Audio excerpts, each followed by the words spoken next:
Es indudable que en muchos casos nuestra relación con Cristo y nuestro servicio hacia Él han estado obstaculizados por causa de los argumentos que se levantan en contra del conocimiento de Dios.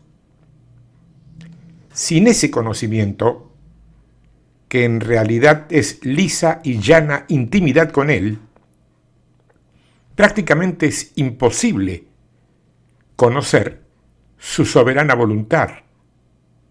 No solo con su iglesia, así en modo abarcativo, sino con cada uno de nosotros, en lo estructural y en lo personal. Fíjate que hoy hay toda una discusión que si leemos bien la Biblia no debería ser tal. Y es en cuanto a si tenemos un Dios o tres. Vos sabés que no es poca la gente que ha tomado al pie de la letra literal el hecho de que tanto Cristo como el Espíritu Santo sean una persona, que lo son, sino que lo han llevado a ser una persona que se suma a otras dos, cuando la realidad nos muestra que Dios es uno. Claro, cuando Felipe le preguntó a Jesús qué debía hacer para ver al Padre, Jesús le respondió que le llamaba mucho la atención que habiendo estado tanto tiempo junto a él, no se hubiera dado cuenta que quien lo había visto a él, había visto al Padre.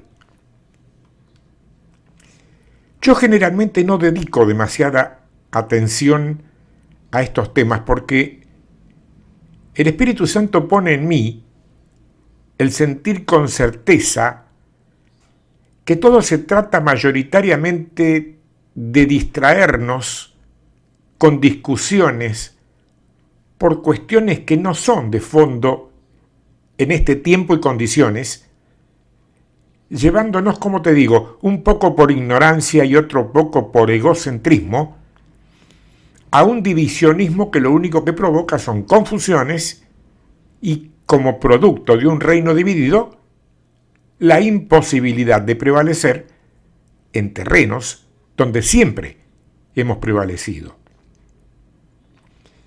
Nadie se va a mejores o a peores lugares del cielo por seguir y cumplimentar mejores o peores doctrinas.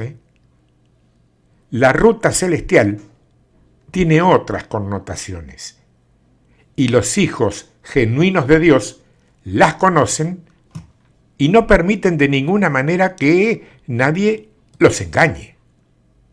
A ver, habrás escuchado a mucha gente decirte que si querés caminar como se debe caminar, tenés que imitar a Cristo. Fíjate que Pablo lo hizo. No solo que lo hizo, sino que después lo proponía a quien quisiera escucharlo.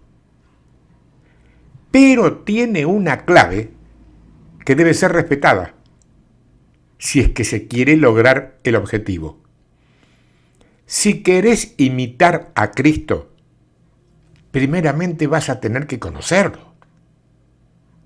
Nadie puede imitar a alguien que no conoce.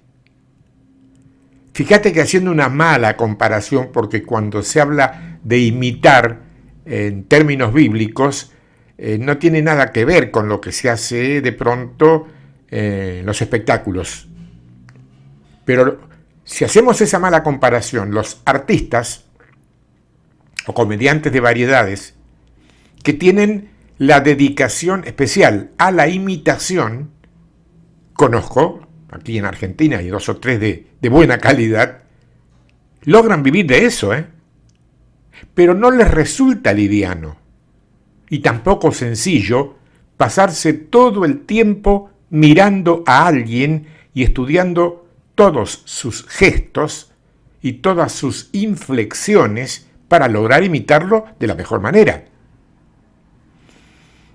Vuelta a repetirte, si querés imitar a Cristo haciendo una mala comparación con ellos, primero vas a tener que conocerlo. prestar atención a cada uno de sus aspectos. Es imposible de otro modo, ¿eh?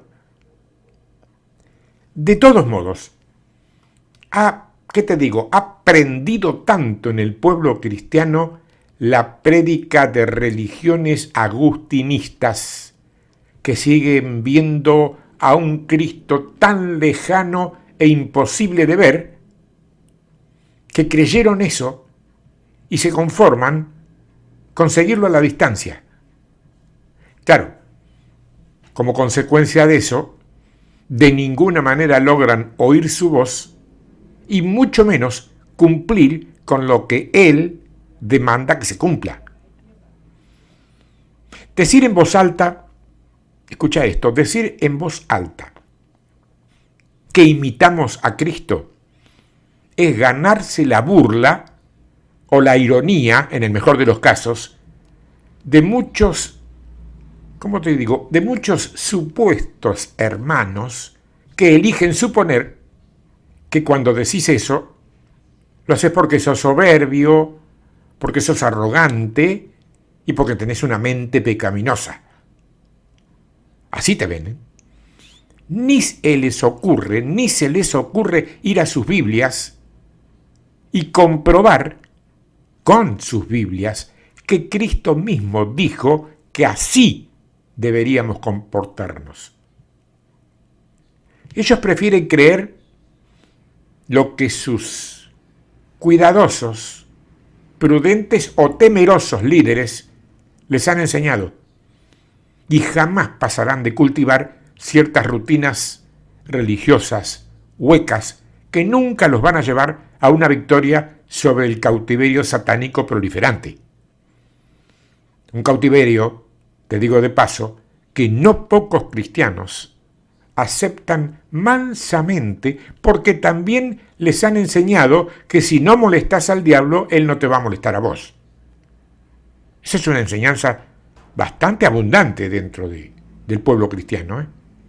Bueno, te tengo que decir que esta es una de las mejores mentiras satánicas que le ha proporcionado al reino de las tinieblas una victoria parcial que les permite seguir oprimiendo a tantos y tantos cuando ya deberían estar derrotados. Fíjate lo que dice el Evangelio de Mateo en el capítulo 4, los versos 5, 6 y 7.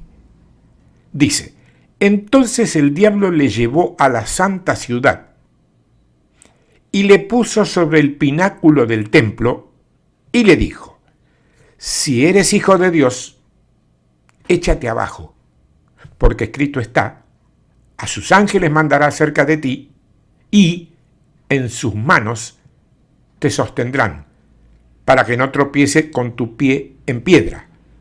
Jesús le dijo: escrito está también: no tentarás al Señor tu Dios.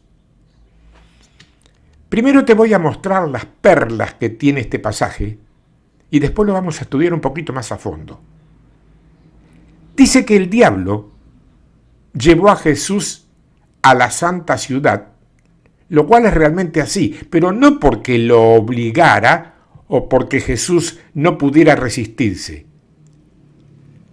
Lo llevó porque Jesús había sido llevado al desierto por el Espíritu de Dios, no por el diablo. Eso dice mi Biblia y creo que la tuya también debe decir lo mismo. Entonces, se suponía que si el Espíritu lo había llevado allí, tenía que aceptar el combate, tenía que aceptar las pruebas y tenía que aceptar todo lo que el enemigo derramara en su contra como parte de la misión que Dios el Padre le había encomendado cumplir en ese lugar. Ahora bien, lo que dice Satanás respecto a los ángeles es estricta verdad, porque así es como está escrito, ¿eh? Pero es la mejor prueba que Satanás entiende la letra de la Biblia, pero no puede ni podrá jamás entrar a la palabra de Dios por una simple razón: no cuenta con el Espíritu Santo como guía a toda verdad.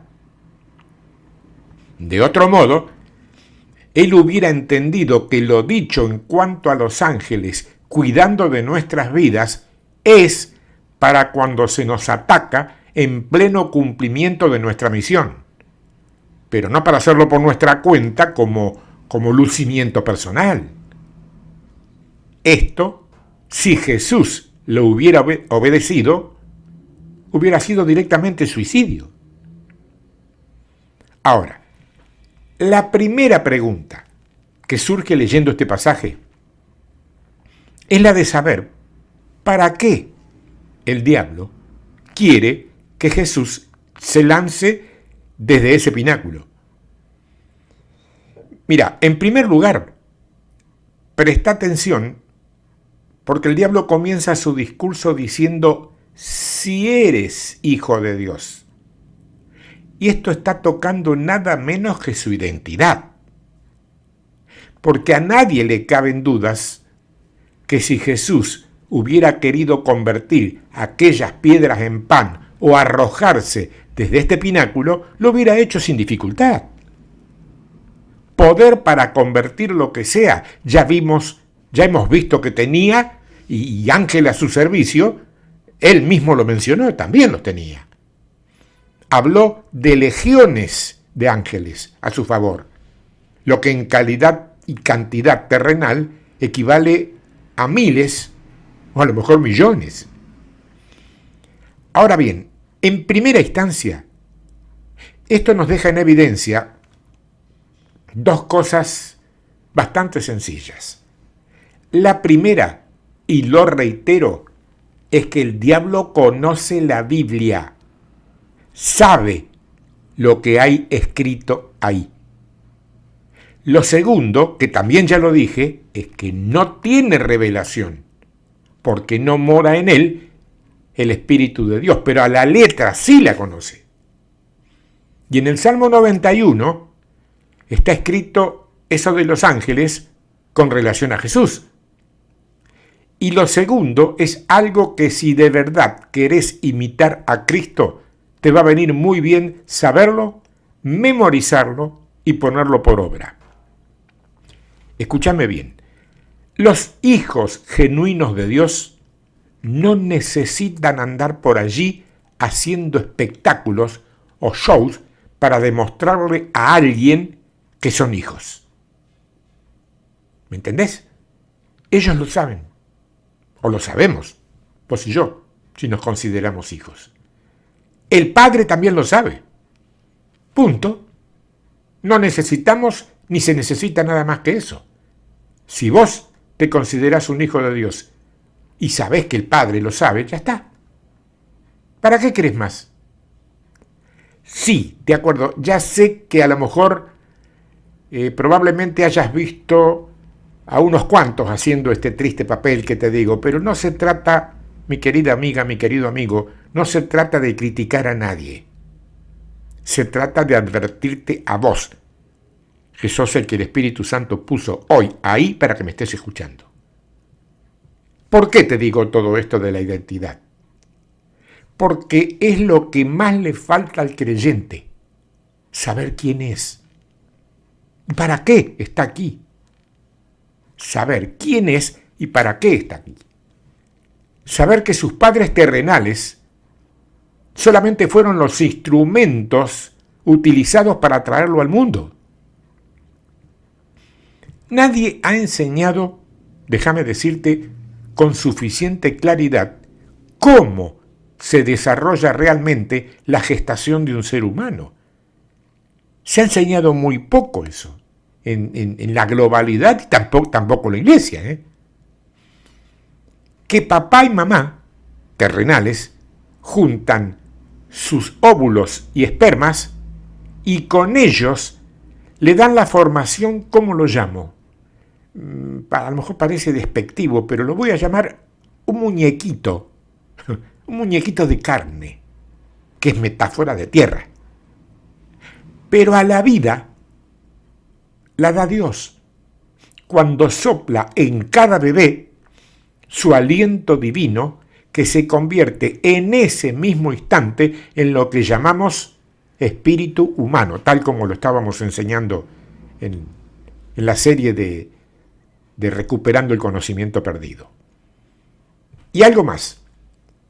Dios dispone que cada hombre o mujer destinados a una determinada misión nazcan de ciertos y determinados padres y en ciertos y determinados lugares del planeta. ¿Podés creer esto? ¿Lo podés creer? Es difícil, ¿eh? Es difícil, pero es real. Y pruebas sobran. Y esa falta de identidad de la que te hablaba, no vayas a pensar que es solamente teológica o abstracta, ¿eh? No. Tiene mucho que ver en la forma de vida que después cada uno va a llevar. Si a un creyente sin identidad, alguien poderoso, le dice que es un inútil, que no sirve para nada, es muy probable, si es un creyente sin identidad, que se lo crea y que se ponga a llorar de amargura en una esquina o en un rincón y no logre ni cumplir su misión en esta tierra y mucho menos ser feliz en ella. Ni cuenta se dio que esa persona fue usada con una muy bien pulida mentira del diablo que iba a servir para desactivarlo, nada menos.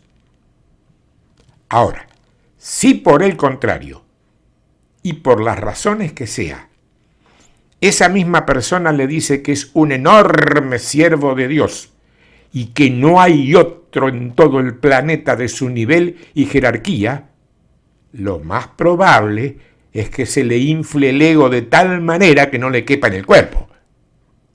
Y de allí en más, en lugar de ser un ministro competente, pase a ser, con perdón de la expresión, pero así lo considero, un payaso mediático o de plataforma sin el menor contenido espiritual y repleto de contenido personal, material y de todo aquello que satisfaga su ego.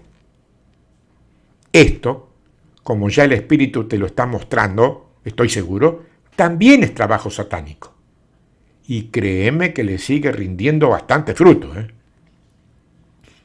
El ministro egocéntrico termina siendo tan inútil para el reino como el miedoso. Yo quiero hacerte una pregunta que es muy probable que nadie te haya hecho hasta ahora. ¿Vos creés que Jesús no tenía ego? ¿O al menos un cierto respeto por sí mismo? ¿Y qué creés que habrá hecho cuando quisieron engancharlo con alguna de las tantas mujeres sin escrúpulos que ya existían en esa época? En una sociedad como la que él vivió, donde las personas se casaban muy jóvenes y el no tener hijos era considerado una mezcla de debilidad y de castigo divino, había que tener estar bastante bien plantado para poder resistir en el tiempo malo, ¿eh? Yo digo, ¿qué crees vos que debieron escuchar sus oídos, estoy hablando de Jesús, de parte de hombres muy machistas o directamente déspotas con relación a su santidad? ¿Qué te parece que le pueden haber dicho esa clase de hombres en esa clase de tiempo? ¿Vos te pensás que no le habrán dicho algunas barbaridades al respecto? ¿Pensás que ninguna mujer lo buscó para esposo o para alguna otra cosa similar? A mí siempre me impactó cuando leí que Jesús fue tentado en todo. ¿Sabés qué? Es terrible. Es terrible cuando la Biblia dice en todo. Porque en la Biblia, en la palabra de Dios, decir en todo significa justamente eso, en todo.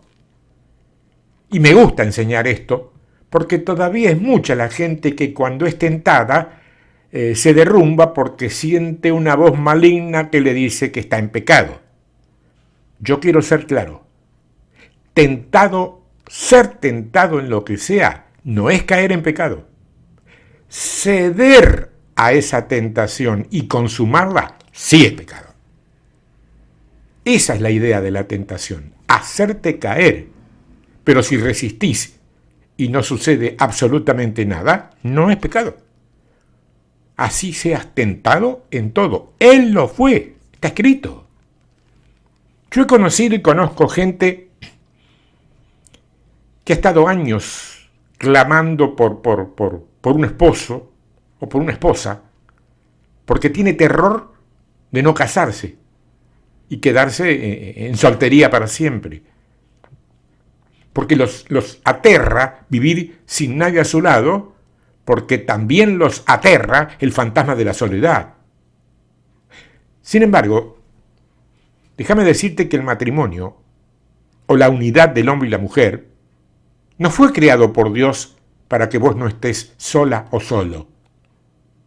Tampoco para mantener a alguien o para que alguien te mantenga. Y tampoco para tener a alguien con quien tener relaciones sexuales sin pecar. Soy claro, ¿no? El matrimonio, la unión del hombre y la mujer, fue creado para que sea un destino glorioso de todos aquellos que Dios habilita para ser esposos, pero también para pasarle por fuera a todos los que, si le obedecen, tienen otro destino, que no es justamente la famosa castidad, sino una decisión íntima que les permita, como a Jesús, cumplir con una misión sin otra responsabilidad superior que la que tienen desde el cielo. Hay un propósito para que una pareja se case. Hay un propósito para que una pareja se case, más allá de ser para sentirse los dos acompañados.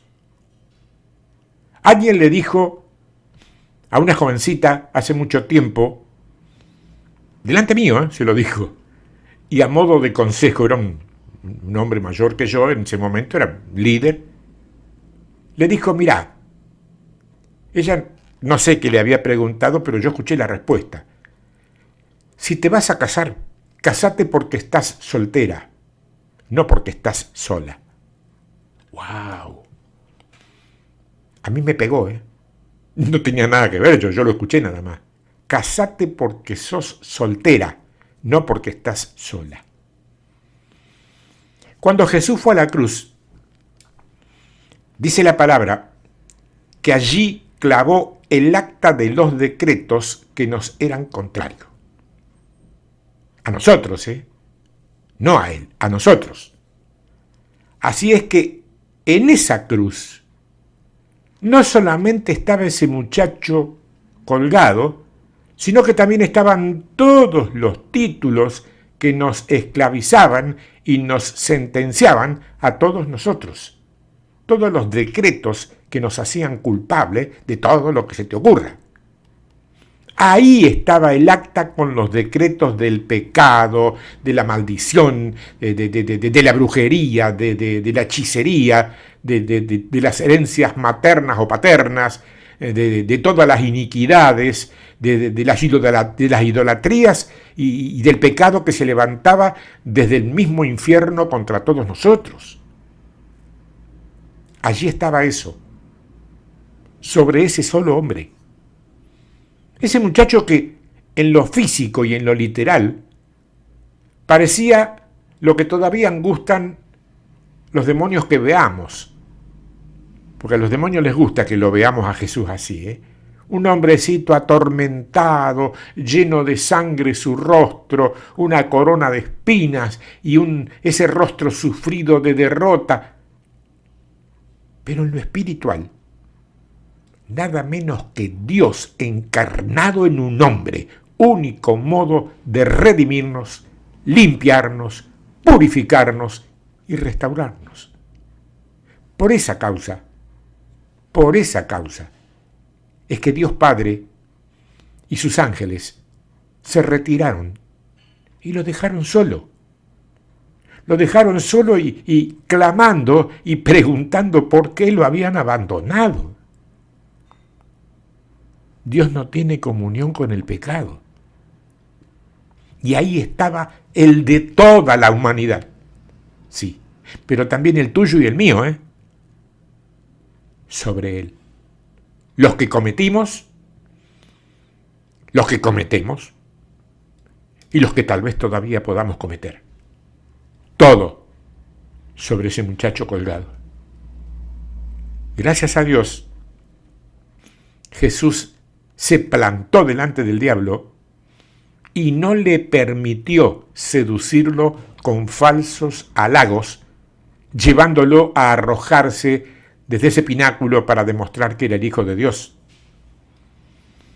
Jesús no era exhibicionista.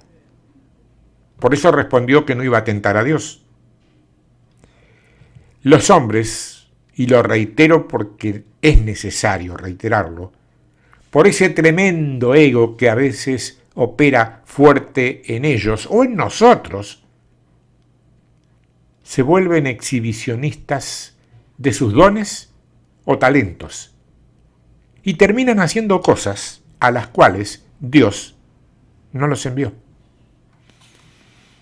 Y cuando algo sale mal, se enojan con Dios, porque dicen que cómo puede ser que si ellos lo estaban sirviendo, Él no los haya respaldado. Che, no lo estaban sirviendo, lo estaban usando para lucirse. Y eso era, es y seguirá siendo tentar a Dios. Tengo que decirte que en sesiones de liberación, yo no he visto demasiadas porque no estuve en esa área específica, pero me ha tocado participar de alguna. Y en las sesiones de liberación se han visto más intentos de lucimiento que en otros ministerios. El diablo sabe a quiénes y cómo tentarlos. Y a veces tengo que decirte que logra que gente fiel y sincera termine trabajando para él, haciendo un show en lo que debía ser una ministración de bendición. Y quiero que conste con claridad que cuando digo que Jesús exponía su identidad, no me olvido que también lo hacía con su disciplina y con el control de sus emociones. Esa es la verdad completa, No interesa lo que digan Freud o Lacan. Mi punto de referencia es Jesús. A esta gente que mencioné se la puede admirar por sus conocimientos y por sus convicciones de intentar ayudar con sus métodos. Pero la verdad tiene un solo nombre: Jesús.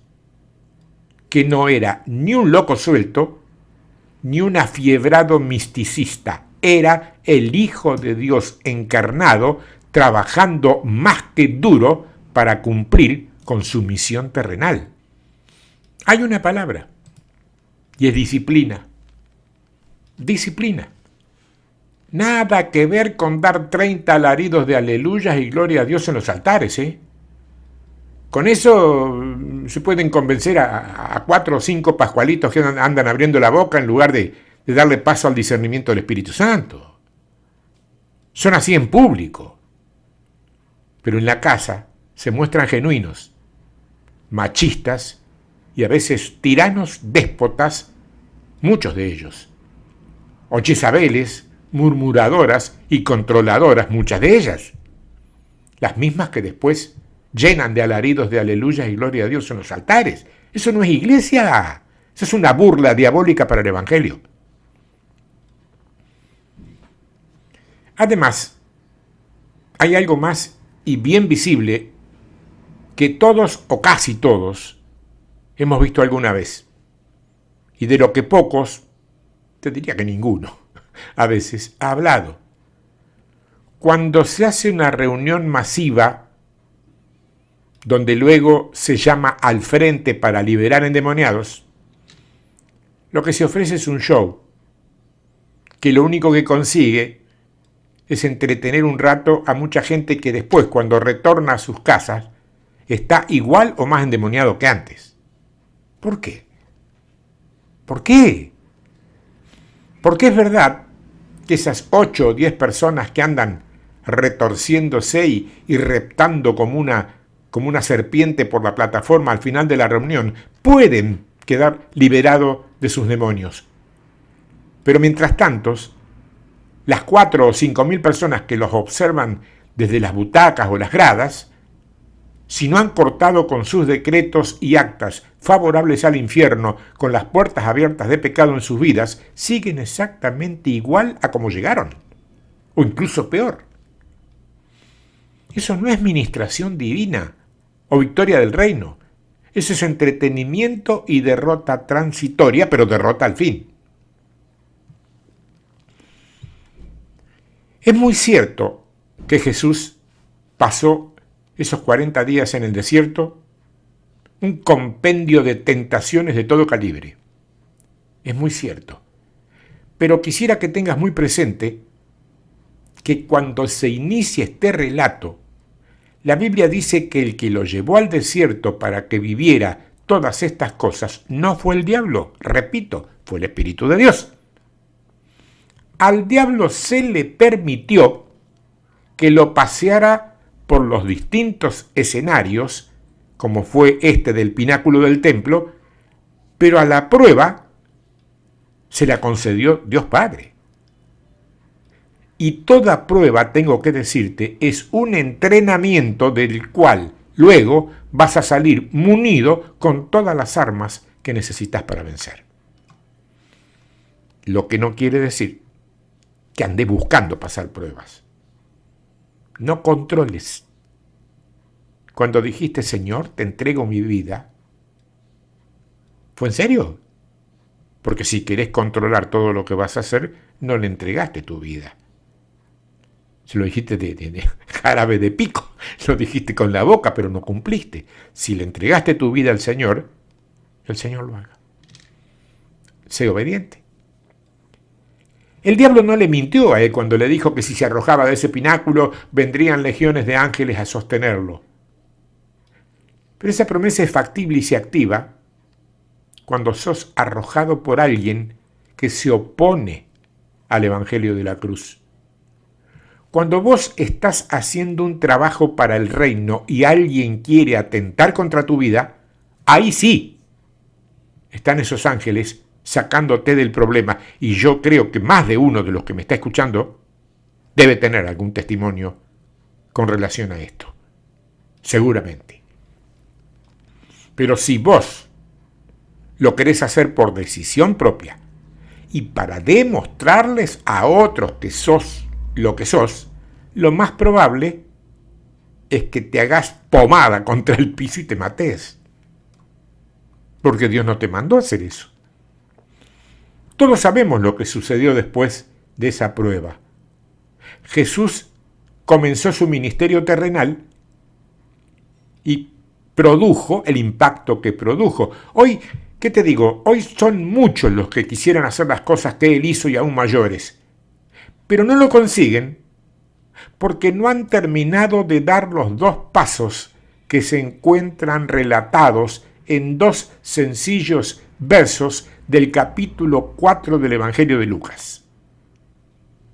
Para mí, esto es personal, Lucas 4.1 y Lucas 4.14 son la clave de todo. Escuchá, el primero 4.1 dice, Jesús, lleno del Espíritu Santo, volvió del Jordán y fue llevado por el Espíritu al desierto. Después sucede todo lo que ya conocemos de esa tremenda batalla y concluye en el 14 cuando dice, y Jesús volvió en el poder del Espíritu a Galilea y se difundió su fama por toda la tierra de alrededor. Está más que claro. Está más que claro. Son 3 pasos de calidad ministerial que resulta imposible soslayar si realmente querés dejar una huella de tu paso por esta tierra. Número 1, ser lleno del Espíritu Santo. Ya fuiste sellado cuando te convertiste, pero ahora tenés que ser lleno si deseas ministrar con victoria. En el caso de Jesús, fue luego de su bautismo en agua, pero eso no es excluyente. Lo que vale es ser llenos. No interesa el cuándo y el cómo. Llenos del Espíritu Santo. Número 2, ser llevado por ese mismo Espíritu Santo a un desierto de una prueba definitivamente personal. Allí te vas a encontrar con todas las artimañas satánicas y todas las tentaciones habidas y por haber que van a procurar sacarte de la ruta. Vas a tener que superarlas. Y número 3, cuando superes todo esto, accederás al poder divino que necesitas para ser más que vencedor en Cristo Jesús. Pensá un poco con sentido práctico. Apagá todas las luces de colores que el cristianismo moderno acostumbra a encender para darle a un culto un aire, ¿cómo te digo? Un aire psicodélico, que suena muy moderno, muy de este tiempo y que pone contento a toda la gente joven que va, pero que está apartado de aquellas antigüedades mortuorias que cultivaban nuestros antepasados. Las dos cosas creo que estaban en la cabeza del hombre y no en la dirección de Dios. En parte puede ser, siempre es bueno ir incorporando cosas interesantes a un evangelio que es interesante por sí mismo, no por la figura de quién o quienes lo difundan. Pero déjame que te dé una sugerencia, con intento de sabiduría al respecto.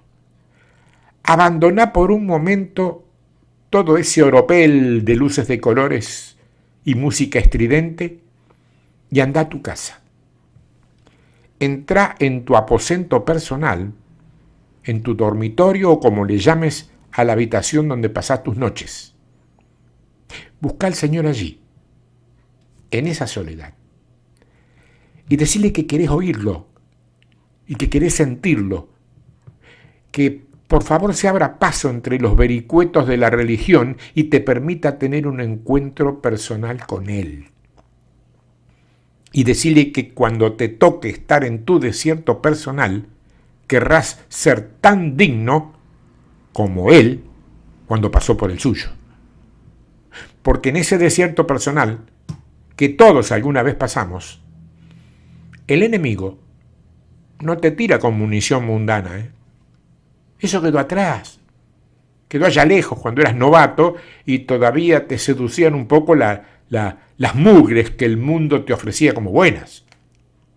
Ahora estás en otro nivel.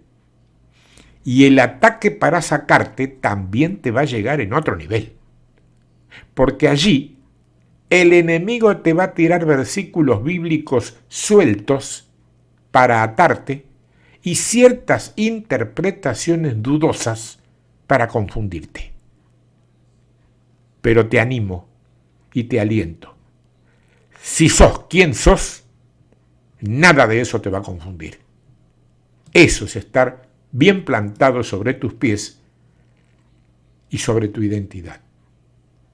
Por eso creo que tuve el mandato del Señor de compartir con vos hoy estas consideraciones sobre tu identidad, porque es importante saber quiénes somos en Cristo, para qué estamos, por qué estamos, y un montón de preguntas que a veces nos formulamos y no siempre solemos respondernos. Yo no sé si esto hoy le dio respuesta a todas tus dudas, pero si al menos se encargó de aclararte o dilucidarte algunas, creo que valió la pena.